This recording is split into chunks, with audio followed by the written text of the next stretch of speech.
Bismillahirrahmanirrahim. Assalamualaikum warahmatullahi wabarakatuh. Alhamdulillahilladzi hadana lihada wa ma kunna linahtadiya laula an hadanallah. Asyhadu an la ilaha illallah wa asyhadu anna Muhammadan abduhu wa rasuluh. La nabiyya ba'da. Shaimin wa shaimat rahimani wa rahimakumullah. Segala puji bagi Allah, Tuhan seru sekalian alam. Salawat serta salam tak lupa kita haturkan kepada junjungan kita Nabi besar Muhammad sallallahu alaihi wasallam. Di waktu yang mustajab menjelang iftar ini, izinkan saya menyampaikan sebuah kultum yang insya Allah bertemakan keutamaan sholat berjamaah. Allah Subhanahu wa Ta'ala mengatakan di dalam Al-Quran surah At-Talaq ayat 2 dan 3 yang berbunyi, "Wa may yattaqillaha yaj'al lahu makhraja wa yarzuqhu min haitsu la yahtasib." Barang siapa yang bertakwa kepada Allah, maka Allah akan mengeluarkannya dari jalan, memberikan dia jalan yang lapang, dan memberikan dia rezeki dari arah yang tidak disangka-sangka. Poinnya di sini adalah wa may yattaqillah, barang siapa yang bertakwa. Nah, pertanyaannya adalah siapa orang yang bertakwa itu? Nah, Allah jawab lagi di dalam Al-Qur'an surah Al-Baqarah ayat 3 yang berbunyi alladzina yu'minuna bil ghaib wa yuqimunas sholata wa mimma razaqnahum yunfikun. Nah, salah satu ciri orang yang bertakwa itu adalah alladzina yuqimunas sholah, yang mendirikan sholat. Dan di sini Allah Subhanahu wa Ta'ala mengatakan di dalam Al-Quran menggunakan kata yukimun, mendirikan, dan di situ menggunakan orang banyak dan mufradnya menggunakan laki-laki seperti itu. Ini mengisyaratkan bahwasanya sholat berjamaah bagi laki-laki. Nah, kita akan bahas apa saja keutamaan sholat berjamaah bagi laki-laki. Rasul Shallallahu Alaihi Wasallam pernah bersabda dari Ibnu Umar, Rasulullah Shallallahu Alaihi Wasallam berkata, "Sholatul jamaati afdalu min sholatil fajri bisab'in wa ishrina darajatan." Hadis riwayat Muslim. Sholat berjamaah itu lebih baik daripada sholat sendirian 27 derajat. Hadis riwayat Muslim. Ini adalah keutamaannya, ada 27 derajat. Para ulama mengatakan 27 derajat, antara derajat yang satu ke derajat yang lain itu keutamaannya 500 tahun di surga. Artinya 27 kali 500 tahun itu ada 12.000 tahun keutamaan kita di surga. Nah, terus pertanyaannya, ngapain kita meninggalkan sholat berjamaah? Ada satu pertanyaan yang menarik. Apakah sholat berjamaah bagi laki-laki itu wajib hukumnya atau sunnah? Apakah sholat sendirian di rumah itu ada pahalanya atau malah berdosa? Apakah sholat berjamaah itu hukumnya bila ditinggalkan atau berdosa? Seperti itu. Imam Syafi'i rahimahumullah mengatakan sholat berjamaah di masjid itu hukumnya sunnah mu'akkadah, yang artinya sunnah yang sangat dianjurkan. Apabila tidak ada halangan, maka kerjakan secara berjamaah.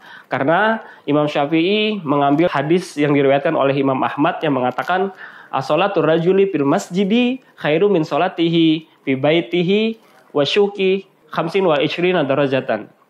Salat seorang laki-laki di masjid itu lebih baik daripada salatnya di rumah atau salatnya di syuk atau di pasar 25 kali lipat ganjarannya. Nah, Imam Syafi'i mengatakan sunnah muakkadah karena bersandar kepada hadis ini. Imam Syafi'i hanya mengatakan tentang ganjaran pahalanya. Sedangkan ada Imam Malik, Imam Abu Hanifah, dan Imam Ahmad mengatakan wajib bagi seorang laki-laki untuk sholat berjamaah di masjid.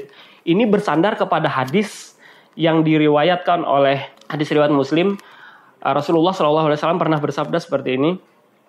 Aku ingin, kata Rasulullah, ketika dikumandangkan iqamah, ada seseorang yang menggantikan aku untuk menjadi imam. Dan aku berkeliling kampung ini. Dan apabila aku mendapatkan seseorang laki-laki muslim yang tidak sholat berjamaah, maka akan aku bakar rumahnya.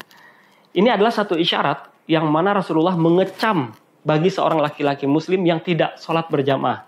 Jadi hukumnya dari Imam Malik, Abu Hanifah, dan Imam Ahmad, apabila ada satu hukum yang didasari tentang ada hukuman, ada ancaman, dibakar, dilaknat seperti itu, maka ada satu kewajiban yang harus dilakukan di situ. Hadirin shaimin wa rahimakumullah.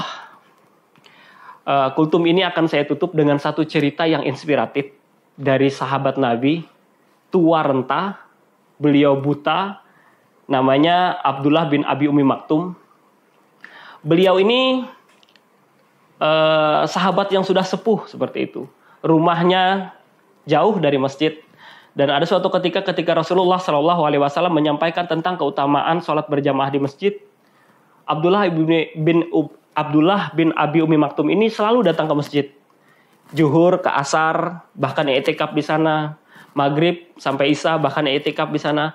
Pada suatu ketika beliau datang kepada Rasulullah, "Ya Rasulullah, saya ini keadaannya seperti ini, tua, renta, dan buta. Tidak ada penolong untuk datang ke masjid." Beliau meminta keringanan kepada Rasulullah khusus di sholat subuh. Beliau berkata gini, "Ya Rasulullah, ali roksah. Ya Rasulullah, apakah ada keringanan bagi saya untuk sholat di rumah, tidak sholat di masjid?" Rasul Shallallahu Alaihi Wasallam dengan bijaksana tidak mengiyakan, tidak juga membolehkan seperti itu. Rasulullah bertanya, "Atas maul azan, apakah kamu mendengar azan?" Kata Rasulullah. Ditanya balik kepada Abdullah bin Umi Maktum. Kata Abdullah bin Umi Maktum, "Ya, bala. Ya Rasulullah. Inggih Rasulullah, saya dengar." Nah, kata Rasulullah lagi, "Madum tatas maul azan, fa'adi wa alaih."